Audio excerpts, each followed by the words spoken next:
नमस्कार दोस्तों, कक्षा 6 में आपका हार्दिक स्वागत है।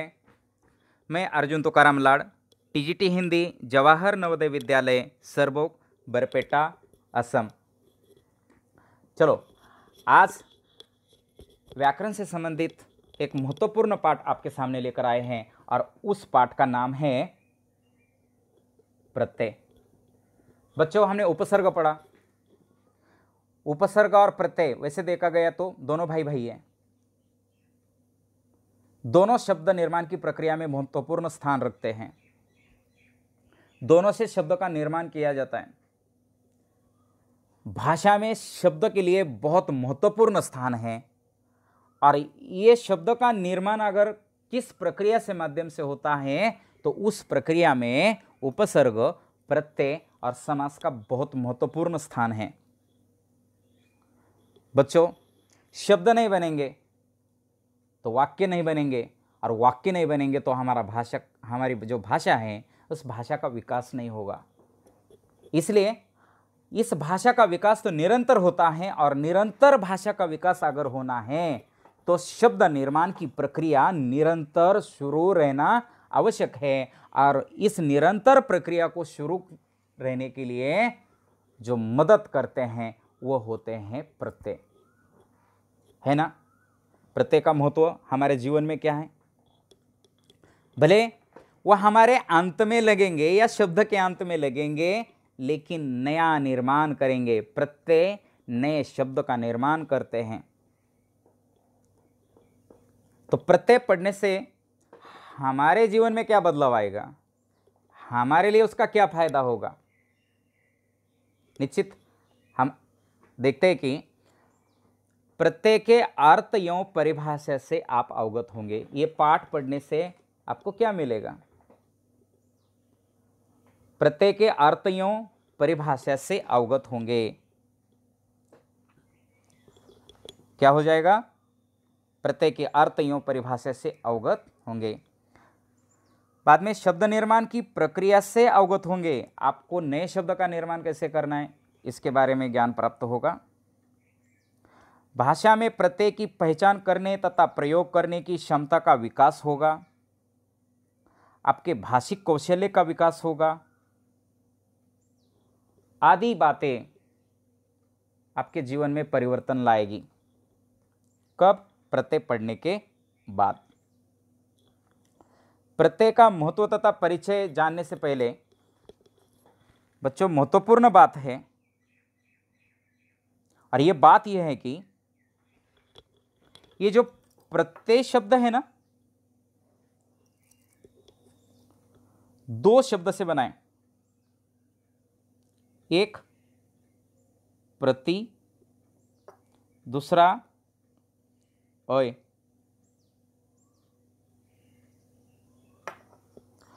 प्रति का अर्थ होता है साथ में परंतु बाद में। देखिए, प्रति का अर्थ क्या होता है? साथ में परंतु बाद में। और यहां थोड़ा गलत है, ये कोई बात नहीं। प्रति का अर्थ क्या होता है? साथ में पर बाद में। और अय का अर्थ होता है चलने वाला, साथ में परंतु बाद में चलने वाला। समझ में नहीं आया? उदाहरण देखिए। अब इसमें ये जो शब्द है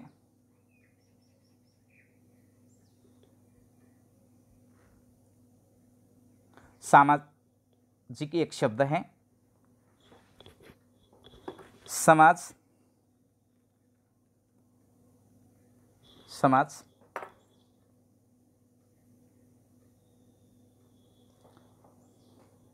समाज मूल शब्द है, इक प्रत्यय लगा है और सामाजिक शब्द बन गया। ये प्रत्यय इक है, समाज के साथ में लगा है परंतु बाद में लगा है। मतलब समाज के बाद इक प्रत्यय लगा और नए शब्द का निर्माण कर दिया सामाजिक, है ना। साथ में परंतु बाद में। अब देखिए,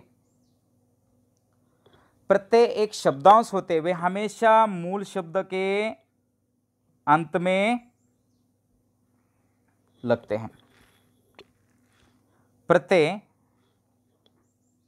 एक शब्दांश होते हैं, वे हमेशा मूल शब्द के अंत में जुड़ते हैं। ये ध्यान रखना है कि उपसर्ग एक शब्दांश होते हुए हमेशा मूल शब्द के आरंभ में जुड़ते हैं। प्रत्यय एक शब्दांश होते हैं, वे हमेशा मूल शब्द के अंत में जुड़ते हैं, पहले और बाद में, आरंभ में, अंत में। ये जोड़ी ध्यान रखनी है। शब्दांश होने के कारण प्रत्यय का कोई महत्व नहीं है। शब्दांश होने के कारण प्रत्यय का कोई महत्व नहीं। शब्द निर्माण की प्रक्रिया 3 प्रकार से होती है, उसमें प्रत्ययों का बहुत ही महत्वपूर्ण स्थान है। उसके बाद उपसर्ग और बाद में समास। प्रत्यय, उपसर्ग और समास ये क्या करते हैं? शब्द बनाने का काम करते हैं, शब्द निर्माण करते हैं, शब्द बनाने की मशीन है ये तीनों भी। मूल शब्द में एक बार में केवल एक ही प्रत्यय लगता है। उपसर्ग 1, 2, 3 उपसर्ग लगते हैं, लेकिन प्रत्यय एक ही लगता है। ज्यादा लगाएंगे तो गलत होगा। चलो, तभी भी हम प्रत्यय शब्द का अर्थ देख लिया। परीक्षा में प्रत्यय का प्रत्यय लिखिए, ऐसा भी आ सकता है, थोड़ा ध्यान रखिए। अब हम प्रत्यय की परिभाषा देखेंगे। एक बार अगर परिभाषा समझ में आ गई ना, सारा पाठ समझ में आ जाएगा। अब देखिए, जो शब्दांश मूल शब्द के अंत में जुड़कर उसके अर्थ में विशेषता उत्पन्न कर देते हैं। यहां 3 बातें ध्यान रखनी है। 1, शब्दांश, 2, मूल शब्द, 3, अंत में लगते हैं और नए शब्द का निर्माण करते हैं। मुख्य 3 हैं। एक शब्दांश होते हैं, वे मूल शब्द के अंत में लगते हैं और उसके अर्थ को सर्वथा बदल देते हैं। ध्यान रखिए, उसके अर्थ को सर्वथा बदल देते हैं। कौन? जो शब्दांश मूल शब्द के अंत में जुड़कर उसके अर्थ में विशेषता उत्पन्न कर देते हैं या उसके अर्थ को सर्वथा बदल देते हैं, वे प्रत्यय कहलाते हैं। चलो कोई बात नहीं, उदाहरण के माध्यम से समझेंगे। अब उदाहरण है बलवान।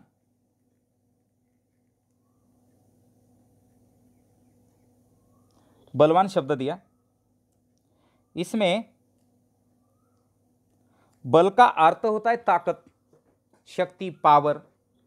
और वान, वान का कोई अस्तित्व नहीं है, लेकिन इसके साथ जुड़ गए और शब्द बन गया बलवान। इसमें जो बल जो है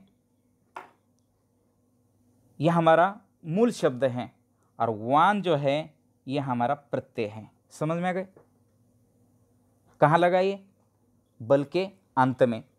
और शब्द कौन सा बना दिया? बलवान। चलो और एक शब्द देखते हैं।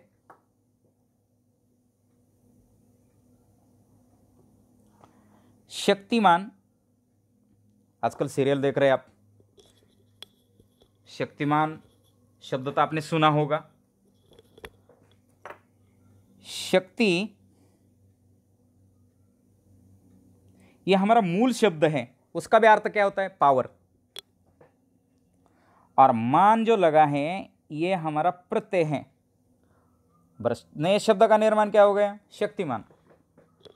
शक्ति जमा मान, शक्तिमान, नए शब्द का निर्माण हो गया। तो इस प्रकार शक्तिमान शब्द तैयार हो गया।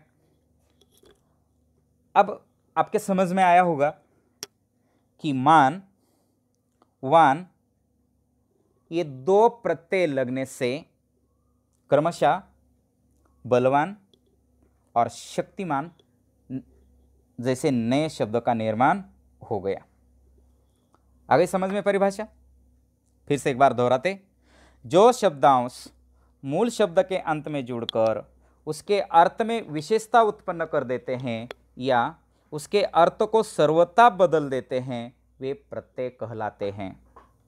उदाहरण, बल जमा वान, बलवान, शक्ति जमा मान, शक्तिमान। इन शब्दों में वान मान प्रत्यय लगाकर बलवान और शक्तिमान जैसे शब्दों का निर्माण किया है। अब हम देखते हैं कि प्रत्यय के भेद। प्रत्यय भी विविध प्रकार के होते हैं। आपको विविध किताबों में विविध प्रकार के प्रत्यय देखने के लिए मिलेंगे। इनके नाम अलग अलग देखने के लिए मिलेंगे। कोई बात नहीं है, यहाँ हम समझा देंगे।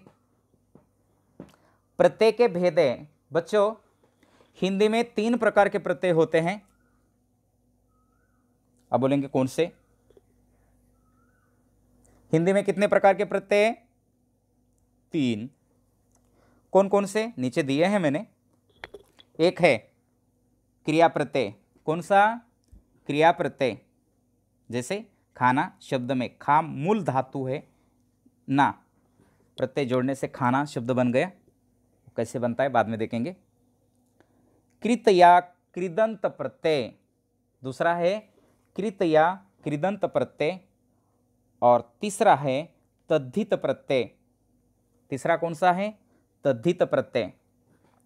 प्रत्यय के भेद 3, क्रिया प्रत्यय, कृत या कृदंत प्रत्यय, तद्धित प्रत्यय। किसी किसी किताब में तो सिर्फ कृत प्रत्यय और तद्धित प्रत्यय 2 प्रत्यय के भेद दिए हैं।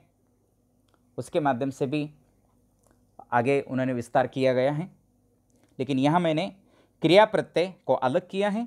क्रिया प्रत्यय, कृत या कृदंत प्रत्यय और तद्धित प्रत्यय,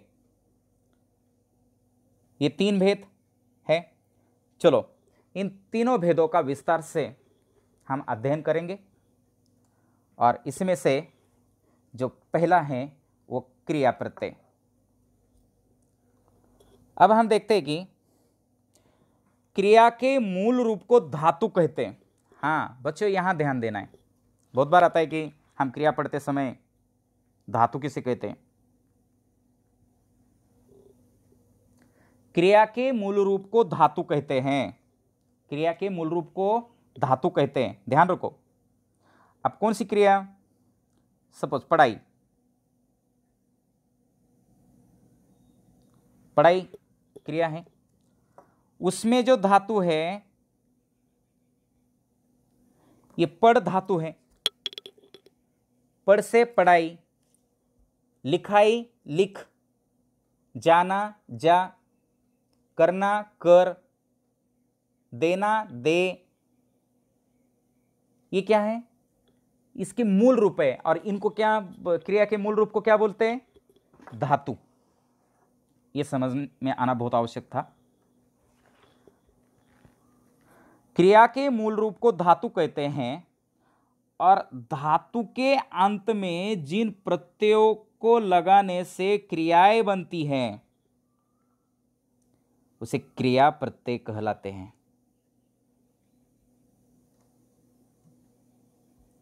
धातु के अंत में जिन प्रत्ययों को लगाने से क्रियाएं बनती हैं वे क्रिया प्रत्यय कहलाते हैं।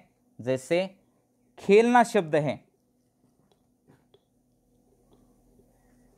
उसमें खेल धातु है। समझ में आ गए?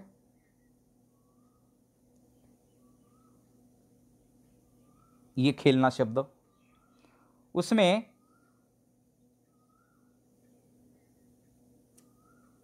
ये जो है ना खेल मुख्य धातु, उस धातु में ना प्रत्यय लगाने से खेलना शब्द बन गया। क्रिया प्रत्यय के कुछ उदाहरण मैंने नीचे दिए हैं, पहले इसे मिटाते। क्रिया प्रत्यय के कुछ उदाहरण नीचे हैं, जैसे प्रत्यय है, देखिए यहाँ या, ता, एगा, आ, एक एक देखेंगे। या प्रत्यय, खा हमारा धातु है, या प्रत्यय है, नया शब्द का निर्माण हो गया खाया।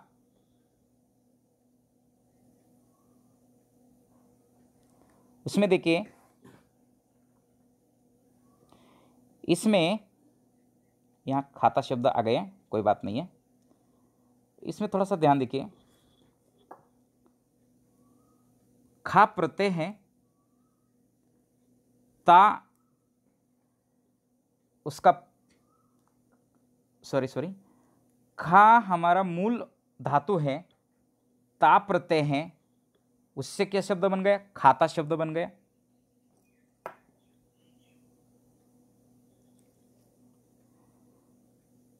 खा मूल धातु है, एगा प्रत्यय है, खाएगा शब्द का निर्माण हो गया। अब देखिए, खाओ में वो प्रत्यय लगाने से खा जमा ओ, खाओ, ऐसी क्रिया का निर्माण हो गया। खाया, खाता, खाएगा, खाओ, ये सारी क्रियाएं बनी, लेकिन कब बनी? मूल धातु को प्रत्यय लगाने से। ये सारे खा धातु है, उससे या प्रत्यय लगाया, ता प्रत्यय लगाया, एगा प्रत्यय लगाया, वो प्रत्यय लगाकर क्रमशः हमने खाया, खाता, खाएगा और खाओ जैसे शब्द का निर्माण कर दिया।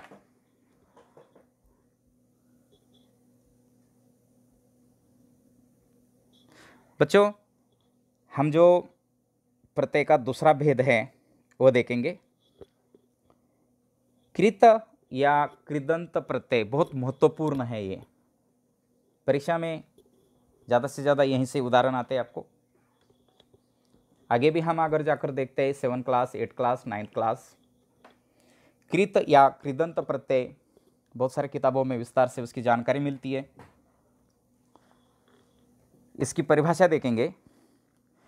जो प्रत्यय क्रिया के मूल रूप, ध्यान दीजिए, क्रिया के मूल रूप या धातु के अंत में जुड़कर क्या करते हैं? ये संज्ञा और सर्वनाम शब्द बनाते हैं। जो प्रत्यय क्रिया के मूल रूप या धातु के अंत में जुड़कर संज्ञा और विशेषण शब्द का निर्माण करते हैं, वे कृत प्रत्यय कहलाते हैं। फिर से एक बार, जो प्रत्यय क्रिया के मूल रूप या धातु के अंत में जुड़कर संज्ञा और विशेषण शब्द का निर्माण करते हैं, वे कृत प्रत्यय कहलाते हैं। समझ में आ गए? जो प्रत्यय क्रिया के मूल रूप या धातु के अंत में, अब उदाहरण है,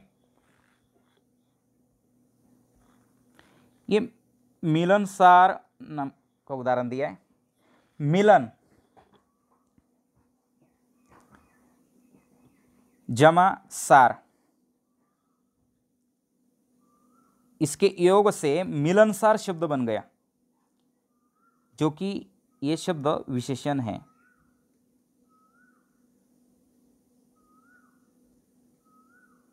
हमने क्या बोल दिया था कि जो प्रत्यय क्रिया के मूल रूप या धातु के अंत में जुड़कर संज्ञा और विशेषण शब्द बनाते हैं, तो हमने एक विशेषण शब्द का निर्माण किया, मिलनसार। कृत प्रत्यय के कुछ उदाहरण नीचे दिए जा रहे हैं, आप इसमें देख सकते हैं। ये देखिए, हार प्रत्यय है, हार। हार से एक खेल हमारा धातु है, जमा हार प्रत्यय है, खेलनहार विशेषण बन गया। तैराक, तैर जमा आक, तैराक आक से। आड़ी प्रत्यय है, खेल जमा आड़ी, खिलाड़ी। शब्द बन गया संज्ञा। आलू प्रत्यय है झगड़ा जमा, आलू झगड़ालू शब्द बन गया। हम कभी कभी बच्चों को बोल देते हैं ये झगड़ा करता है, तो ये कौन हो गया? झगड़ालू। हाँ,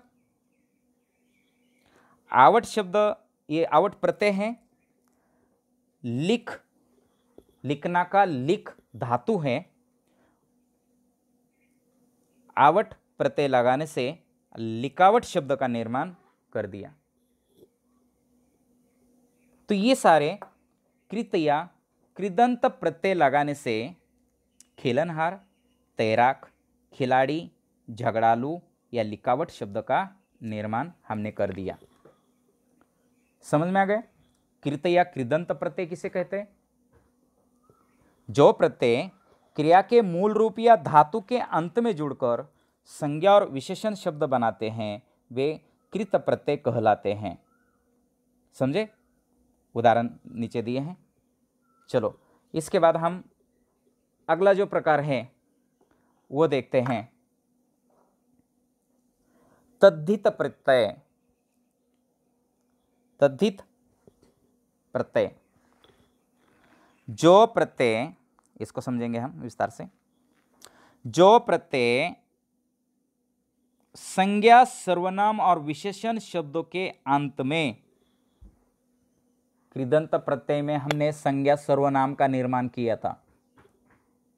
अब हमें संज्ञा, सर्वनाम, विशेषण शब्दों के अंत में प्रत्यय लगाकर नए शब्द का निर्माण करना है। जो प्रत्यय संज्ञा, सर्वनाम और विशेषण शब्दों के अंत में जुड़कर नया शब्द बनाते हैं वे तद्धित प्रत्यय कहलाते हैं।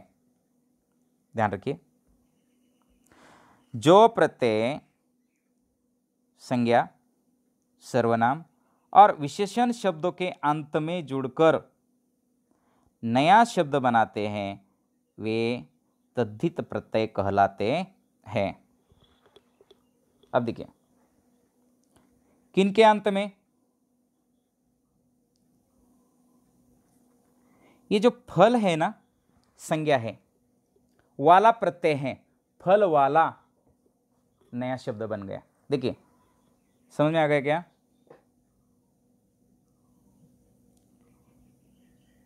ये जो फल संज्ञा है, वाला प्रत्यय है, उससे फल वाला शब्द बन गया। दार प्रत्यय है, दुकान संज्ञा है, दार प्रत्यय है, दुकानदार शब्द का निर्माण। चित्र संज्ञा है, कार प्रत्यय लग गया, चित्रकार शब्द का निर्माण। धर्म संज्ञा है, इक प्रत्यय लगा, धार्मिक शब्द का निर्माण हो गया। भारत संज्ञा है, ईय प्रत्यय लगा, भारतीय शब्द का निर्माण हो गया। मानव संज्ञा है, ता प्रत्यय लगा, मानवता जैसा नया शब्द का निर्माण हो गया। तो बच्चों ये देखिए, ये सारे जितने प्रत्यय लगे हैं ना, ये प्रत्यय संज्ञा, सर्वनाम और विशेषण शब्दों के अंत में जुड़कर लगते हैं और नए शब्द का निर्माण करते हैं, तभी तद्धित प्रत्यय मतलब कहलाते हैं, या तद्धित प्रत्यय से नए शब्दों का निर्माण होता है। पहला हमने देखा क्रिया प्रत्यय, दूसरा कृत प्रत्यय तथा कृदंत प्रत्यय, और तीसरा जो प्रकार हमने देखा तद्धित प्रत्यय। तो ये तीन प्रकार के प्रत्यय हम हिंदी भाषा में पढ़ते हैं। इनके विविध प्रकार के उदाहरण हैं। वैसे देखा गया तो तद्धित प्रत्यय की संख्या बहुत बड़ी है। इतने सारे प्रत्यय यहाँ देना और उसके बारे में चर्चा करना संभव नहीं है, परंतु कुछ उदाहरण तो मैंने यहाँ दिए हैं। कुछ उदाहरण हम जो क्वेश्चन बैंक साथ में दे रहे हैं उसमें दे रहे हैं, जो PDF फाइल है उसमें भी ये उदाहरण दे रहे हैं, कुछ एक्टिविटी हैं उसमें ये उदाहरण दे रहे हैं, ताकि आपकी अधिक से अधिक जो तैयारी है उसके माध्यम से हो सके। तो ये जो कार्यपत्रक बच्चों दिया गया है या गृह कार्य हैं, देखिए हम यही करते हैं। निम्नलिखित प्रत्ययों से दो दो शब्द बनाइए। चलो देखते हैं हम। ये दार प्रत्यय हैं, इस प्रत्यय से दो दो शब्द बनाने हैं। दुकान दार, लेन दार, दुकानदार हो गया, लेनदार हो गया, देनदार हो गया। पढ़ाई लिखाई आई प्रत्यय लगाने से। लिखावट दिखावट आवट प्रत्यय लगाने से। चाय वाला, सफाई वाला, सब्जी वाला, दूध वाला, वाला प्रत्यय लगाने से शब्द का निर्माण हो गया। इक प्रत्यय लगाने से अर्थ जमा इक आर्थिक, धर्म जमा इक धार्मिक, सामाजिक समाज जमा एक सामाजिक, और ता लगाने से मानव जमा ता मानवता, सुंदर जमा ता सुंदरता। ऐसे शब्दों का निर्माण हो गया। बच्चों ऐसा ही कार्यपत्रक बनाकर आप इससे भी कहीं अधिक शब्द बना सकते हैं। विविध प्रकार के जो प्रत्यय हैं वो प्रत्यय ले सकते हैं और प्रत्ययों से दो प्रकार के शब्द आप बना सकते हैं। बहुत अच्छा रहेगा। उसके बाद हमें प्रत्यय पढ़ते समय किन बातों की ओर ध्यान देना चाहिए, या हमें प्रत्यय पढ़ते समय कौन कौन से ऐसे प्रश्न पूछे जा सकते हैं, इन प्रश्नों का जवाब हमारे पास होना आवश्यक है। तो प्रत्यय किसे कहते हैं, ये पहला प्रश्न है। तो मैं आपको प्रश्न पूछ रहा हूं कि प्रत्यय किसे कहते हैं। नहीं, कोई बात नहीं है, इसका उत्तर मैं बताता हूं। बच्चों प्रत्यय वे शब्दांश है जो मूल शब्द के अंत में जुड़कर नए शब्द का निर्माण करते हैं, उसे प्रत्यय कहते हैं। प्रत्यय के भेद कितने हैं, ये प्रश्न बहुत महत्वपूर्ण है, परीक्षा में आता है। प्रत्यय के भेद मुख्यतः 3 हिंदी में। 1 क्रिया प्रत्यय, 2 कृत या कृदंत प्रत्यय, 3 तद्धित प्रत्यय। प्रत्यय की विशेषता कौन सी है, ऐसा प्रश्न आपको पूछा जा सकता है। बच्चों प्रत्यय की विशेषता 1 2 3 4 लिख सकते हैं, लेकिन कम से कम 2 विशेषता आपको लिखनी है। सबसे महत्वपूर्ण विशेषता यह है उसकी कि वो मूल शब्द के अंत में जुड़कर नए शब्द का निर्माण करते हैं। मूल शब्द के अंत में जुड़ते हैं।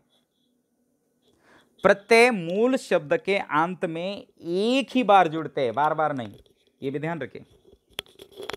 नए शब्द का निर्माण करते हैं और शब्द निर्माण की प्रक्रिया में अपना महत्वपूर्ण स्थान देते हैं। शब्द निर्माण की प्रक्रिया में प्रत्यय का क्या स्थान है, तो प्रत्यय नए शब्द का निर्माण करते हैं। अब देखिए, निम्नलिखित शब्दों में से मूल शब्द और प्रत्यय अलग कीजिए। यहां देखिए, एक चालाक शब्द है,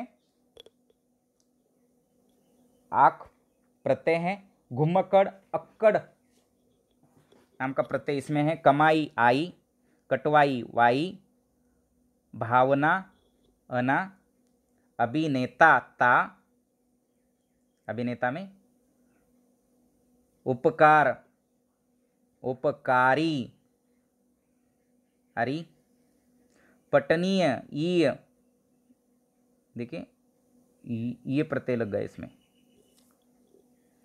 भाषा में प्रत्यय का महत्व, प्रत्यय शब्द निर्माण की प्रक्रिया में बहुत महत्वपूर्ण स्थान रखते हैं और शब्द नहीं बनेंगे तो हमारे भाषा का विकास नहीं होगा। और भाषा का विकास अगर करना है तो प्रत्यय और उपसर्ग जैसे 2 महत्वपूर्ण कारक को हम साथ साथ लेकर चलना होगा, तभी हमारी भाषा का विकास हो सकता है, क्योंकि ये शब्द बनाने की प्रक्रिया में बहुत महत्वपूर्ण स्थान रखने वाले 2 कारक हैं। चलो, हमें प्रत्यय को पढ़ते समय तो बहुत सारी महत्वपूर्ण बातें आपने याद रखी, तभी भी फिर से हम दोहराते हैं कि प्रत्यय मूल शब्द के अंत में जुड़कर नए शब्द का निर्माण करते हैं। प्रत्यय के 3 भेद होते हैं कि क्रिया प्रत्यय, कृत या कृदंत प्रत्यय, तद्धित प्रत्यय। इस प्रकार के ये बातें हैं जो आप ध्यान रखो और इसको दोहराओ और आप याद रखें। बच्चों, यहाँ मेरा पाठ समाप्त हो गया है, तो निश्चित आपको समझ में आया होगा, लेकिन चलते चलते मैं आपको विविध प्रकार के जो ऐप हैं उसकी जानकारी देना चाहता हूँ। बच्चों, आपके पास स्मार्टफोन है, उसके माध्यम से आप घर बैठे पढ़ाई कर सकते हैं। तो संपूर्ण हिंदी व्याकरण नामक ऐप गूगल प्ले में आपको मिलेगा, उसको डाउनलोड कर सकते हैं और ग्रामर से संबंधित जानकारी आप ले सकते हैं। हिंदी प्रश्नोत्तरी का ऐप है वहाँ, वो भी डाउनलोड कर सकते हैं। उसके बारे में प्रत्यय या उपसर्ग हो, उससे संबंधित बहुपर्यायवाची जो शब्द हैं, वो बहुपर्यायवाची जो प्रश्न हैं और उस प्रश्न के उत्तर भी आपको आसानी से वहाँ मिल जाएंगे। तो निश्चित उसके माध्यम से भी आप प्रत्यय उपसर्ग की पढ़ाई कर सकते हैं। अन्य ऐप है जैसे दीक्षा पोर्टल है, उस पोर्टल के माध्यम से भी आप पढ़ाई कर सकते हैं।